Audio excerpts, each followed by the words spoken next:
If you own a Miyoo Mini Plus or you want to get one, try to pay attention to all the games, even the ones that you don't have any interest on, especially because of the performance. See how it performs. It's not that easy to make a top games list of the Nintendo DS for the Miyoo Mini, since most games that I remember make a lot of use of the touchscreen, which we don't really have here. We have, but do we? Alright, the first game we're gonna try today is Retro Game Challenge. This game is different. At first it looks like just one of those, like a compilation of old games ported to the DS, but that's not how it goes.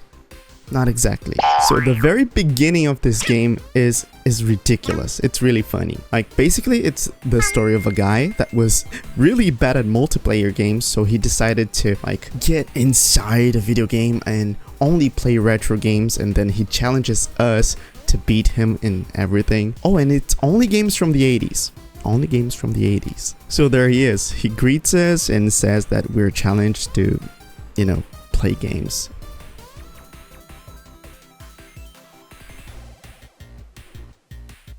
Oh yeah, I'm gonna turn the FPS counter on so we can check the performance together. Yeah, he turns us into a kid.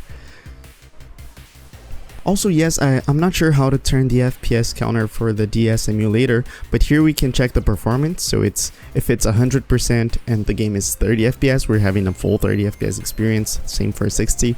So if it's 100, it's good. So what's cool here is that there's a whole storyline behind all the gameplay. Like, supposedly we're this guy and this one's the bad one, the Areno, and we're both taken back to the 80s to play games together and see who has the best score. This is supposed to be on the bottom screen, and this is supposed to be the top screen of the DS. So we can basically pretty much ignore that, and we can even make it smaller because we're not really using this bottom screen. It's just here for fashion. Alright, so to begin we can select games, and then if I'm not mistaken, the first one we're gonna play is like a Space Invaders clone. And there we go. What's funny is that during gameplay, like the kids are gonna comment on what's happening, like, oh no, that was so close, or things like that. So it's hysterically funny and definitely a fun experience. First levels are easy. Sometimes those little ships, or I don't know, are gonna sniper shoot us, like what just happened. Sometimes they're gonna just like fly straight into our faces. It's gonna be annoying.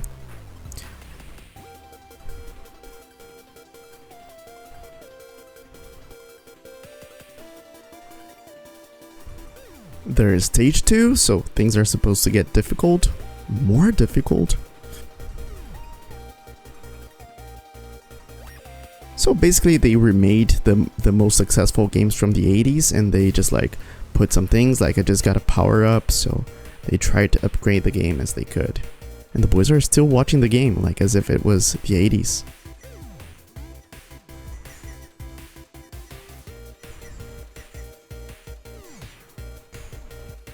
Stage 4? How many stages are there?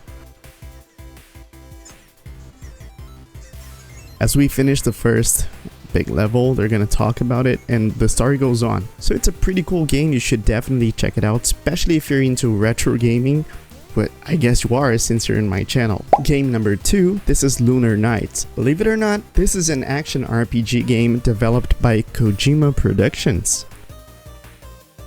So I just activated fast forward, so the game's faster than it should be.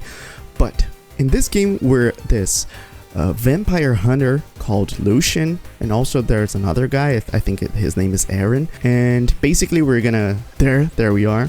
So basically we're gonna like fight people and fight bosses, and especially the undead and vampires, and there's lots of story behind it. I'm gonna be frank, I didn't play it that much so I could get into the story. I paid more attention to the gameplay, and it's definitely satisfying. So basically here we can block with our shield pressing B, so this way we're not gonna take damage, but doing so we're gonna spend our blocking points. I think that's the name. Also pressing Y, we either attack or prepare our attack, like facing different directions. Combat is pretty simple. We can also activate a dash, like pressing twice the same direction, but that spends our energy, and also if we get hit during that, we're gonna take double damage. So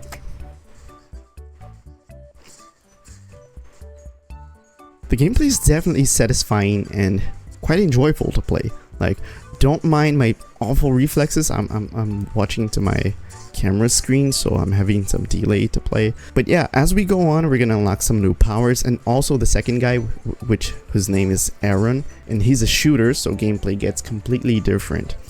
So this is Lunar Knights. It's an awesome game. I do recommend it. If you have a Miyoo Mini Plus or even a DS, I recommend you to check this out. I think number 3 is my favorite of today's list. This is 9 hours, 9 persons, 9 doors. I'm not sure how to categorize this game. I think it's what's called a point and click adventure. Actually, let me Google it real quick. Google says it's an adventure game. That doesn't say much. Basically here, 9 people are chosen to a life or death challenge in a sinking ship. I know that's too much, but it's also too fun. Like in the beginning, there's a lot of text, and if you're wishing to read books but you don't have time and you want to play games instead, I recommend you this. Like, it's a very simple language. It's really joyful to read all of this, and it tells a good story, but there's a lot of text. Yeah, basically our character, he wakes up and he doesn't know anything, and he's stuck inside this room, and he doesn't know he's in the ship yet. We notice that there's a watch in our wrist. A light spoiler is that this is the number of our character. There are 9 people, and we are number 5, and we're gonna follow the story of all 9 of them. Right, so let me turn fast forward off. So here we can look around. This glass window, it broke, so it's flooding all the room, and we're gonna get out of here fast. This is the bottom screen, and we can touch it to explore things. And I know I told you that it's hard to find games that doesn't rely too much on the touch screen feature, and this game doesn't. Like, we don't need to have quick reflexes or anything. We just look around and we click on whatever we want to look at. So let's have a quick exploration here. I'll pretend that I didn't play the game before. Oh look, we can collect this photograph here. Oh look, there's a clue here of what we need to do to escape this room. I wonder if there's something under this pillow here. Oh look, another clue.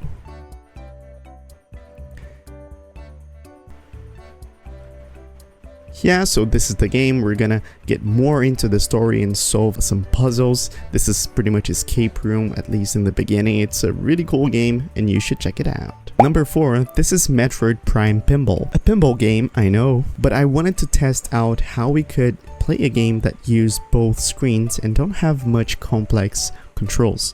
So like, yeah, we have 2 screens, so how are we gonna deal with that? And I think I have a solution. I'm gonna try it out right now. So we can try this layout here, which is gonna play fine, but I think it's gonna be too small. And I think it's playable, but it's maybe too small. So I think that this is gonna be the good one. This is gonna be the one to go. We can use more of the screen real estate and it's gonna look good, I guess. Let's see it in practice. Actually, this one's better.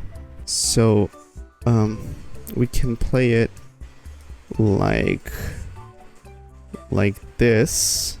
Alright, let me try to find a comfortable position. we can control it with the R and L buttons. Yeah, baby, we can do this. Alright, let me try again, game. I wasn't actually playing. Yeah, baby. Yeah. This is me. Imagine you're in the bus and someone sees you controlling a video game like this. They're gonna think you're one of those addicted hardcore gamers and you're just trying to play Metroid Pinball. That's life. That's life. Supposedly this ball is Samus, so like people are gonna try to shoot her and damage her and straight up eliminate her. So it's, yeah, this game is fun. There are some monsters that we're gonna eliminate, and yeah, take that, monsters, take that. It's cool, it's pinball, it's fun. I wanted to have a pinball option in this video, and this is the one I picked. Pretty cool.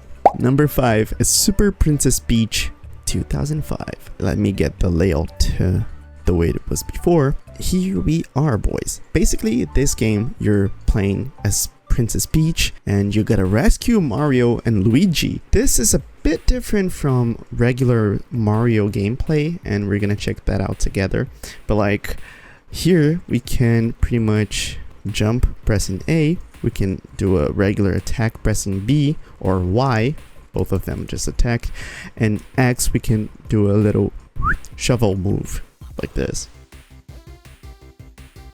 These boxes are going to teach us how to play at first. And we can also press L or R to run slowly. Also, emotions, like Peach's emotions, are going to have and are going to affect your gameplay, and that's going to be fun.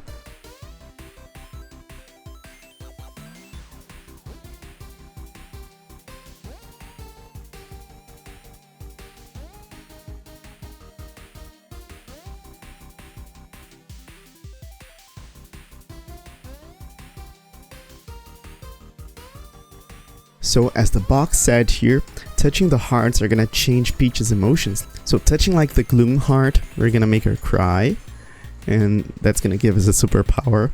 Touching the joy heart, we're gonna have a different effect. I think that's her default emotion. Yeah, this is the anger heart, and this is gonna give her another power. It's funny how we have the mechanics to turn a Koopa like this, and then we can kill him. We can either jump on him or like straight up attack him. So yeah, this is a pretty fun game. I wonder how the mechanics are gonna work if we have to like quickly react with the touchscreen. I hope it's not that difficult during actual gameplay, but I'm gonna let you guys know that later as I play more of this game. But yeah, this is a game that I played and I found it to be definitely fun. Come on, come on, come on.